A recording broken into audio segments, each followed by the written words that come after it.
ברוכים הבאים למתחם הגולדטיים בכפר סבא. היום לא תראו על הדשא כאן קט רגל, אם כי טורניר ארצי בכדורשת נשים, 40 קבוצות, 200 נשים, הפנינג שלם סביב הענף.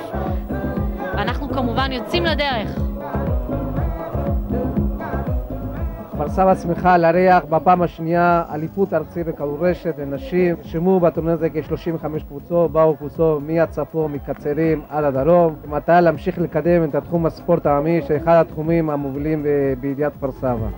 כאן איתי רחל סלומון, שחקנית ליגה ארצית של המועדון הישראלי לכדורשת נשים. אהלן. אהלן, כיף אדיר פה. ניצחתן! מאיפה אתן קודם כל? כרמל. זה מה שעושים בקיבוץ? זה חלק מהעבודה? ים, כדורגל, בננות וילדים. מתה על החולצות שלהן. השנה יש גם קבוצה אורחת מהמגזר הדרוזי. המגזר בדאלית אל-כרמל, אני חושב שהוא מתפתח בכיוון החיובי, וכולם הגיעו למסקנה שספורט זה דבר בריא וזה דבר יעיל וזה חשוב. אז אין סיבה שאנשים לא יתעסקו בספורט, עדיף מאשר יתעסקו בדברים אחרים. המשחק הזה הוא למעשה במקורו משחק שהשתמשו בו כמשחק אימון לילדים, ללמד אותם את יסודות הכדורעף. אבל עם הזמן התפתחו ליגות קהילתיות. המקום הראשון שזה קרה זה היה בכפר סבא, מחלקת הספורט. אנחנו נהנות מכל רגע, אנחנו עם מוטיבציה, אנחנו מעודדות אחת את השנייה, כיף לנו ביחד, זו גם חברות. פשוט ענה צרופה. מתות מחכות לרגע לצאת ב8:30 עד 10:30 בלילה, בלי בעיות. פתאום יש אנרגיות. אני להגיד שבעקבות זה למדתי את ההבדל בין ליגה לגביע. אני יודעת את ההבדל עכשיו. יש גם הבדל בין קבוצות מהמאמנט, קבוצות מהמועדון הישראלי, מליגות למקומות עבודה. זה ממש טרנד אמיתי. וכאן בטורניר אנחנו בעצם מוצאים קבוצות מכל המסגרות האלה. בעצם משחקים עד 15 נקודות, שלא כמו בליגה הסדירה. הליגה הסדירה היא ליגה מקצועית ממש, שתי מערכות ומערכה מכרעת, ויש לנו שופטים, רשמים לכל התהליכים, ואנחנו מזמינים הרבה נשים להצטרף אלינו, כי זה פשוט תענוג צרוף. ליגת המאמנט זו בעצם ליגה של אימהות בבתי הספר. איך הדבר הזה מתפתח? זה התפתח מאוד מליגה של אימהות, זה התפרס לכל הארץ. היום יש את המועדון הישראלי שהיא ליגה ארצית. יש פריסה גם במשחקים של הליגה למקומות עבודה, ויש קבוצות קהילתיות בכל רחבי הארץ. זה אומר שהיום יש לנו מעל 100 קבוצות ומעל 1,000 נשים שנמצאות, משחקות.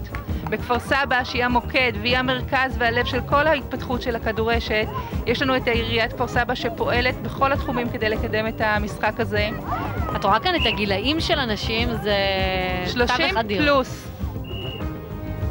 כפר סבא, אתן מייצגות בכבוד את העיר בגמר. ברכות! תודה רבה. סוג של דרבי קיבלתן, מול הוד השרון. נכון, אנחנו מכירות את היריבות שלנו, הן יריבות שלנו כבר הרבה זמן. אנחנו משחקות ביחד כבר הרבה זמן בליגה הארצית לכדורשת נשים. וזה לא מפגש ראשון שלנו, אנחנו מתוחות, לחוצות, אבל ננצח. מוכנות לקראת הגמר, כפר סבא, זה המגרש הביתי שלהן. אנחנו מוכנות לגמרי ואנחנו נראה לכם את זה עוד מעט. זאת ריקי, שופטת בחירה שלנו בליגה, רכזת הטורניר כולו, ריקי בידר, שפתה ביד רמה את כל המשחקים, וזה משחק הגמר שאנחנו רואים פה את הוד השרון מפגינים ביצועים, שחקניות הכי טובות של הליגה שלנו, מהמועדון הישראלי, מהליגה הארצית, עושות כאן עבודה נפלאה. את יודעת מה, רחל, זו בעצם התשובה שתמיד אומרים, הגברים נפגשים, משחקים כדורגל, שבת בצהריים, אז הנה, גם הנשים עושות את זה. לגמרי, לא רק מחליפות מתכונים. האמת שאין לנו מתכונים כמעט, אנחנו עסוקות בליהנות, בלשחק, בלנצח. זאת כזאת חדווה ורצון של לנצח. זה מביא אותנו חזרה באמת לאותם ימים שבהם התחרותיות הייתה בליבנו, 16, 17 וגם 20. כיף. והנה ריקוד הניצחון של הוד השרון שניצחו במגרש בכפר סבא. הם אלופות, הם קבוצה תחרותית, יש להם מאמן, יוני אלמוג, שמוביל אותם ועובד כל השנה, וקבוצת בנות גוריון שלנו שרוצה כל הזמן לשמור על התואר, הפעם לא הצליחה, אבל במקרים אחרים כן, ומחזיקה הרבה גביעים אצלנו. כמו בכל טורניר מכובד, יש בסיומו גם טקס.